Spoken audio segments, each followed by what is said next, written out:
Ви благодарам. Мислам дека оваа тема е соодветна да се расчисти едно друго прашање кое што се наметна во јавноста во изминатиот период.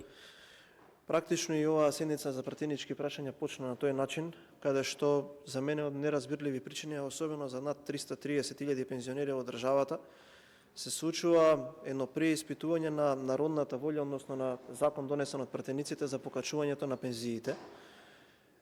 Слушнавме како тоа иде во минатиот период, како сега ние не сме се грижеле за пензионерите. Јас не можам тоа да го разберам, особено заради тоа што сите тие над 330.000 граѓани кои што се луѓе кои што го изградиле во општество добија покачување така како што им ветивме пред изборите.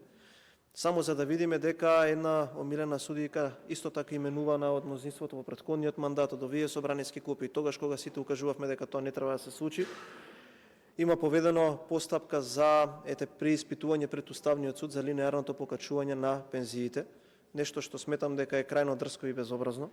Така да ме интересира, вака би сакал да ви поставам дополнително прашање, дали сметате дека во ова преиспитување на таа одлука и сите можни консеквенции кои што може да настапат во наредниот период има политичка позадина. Благодарам.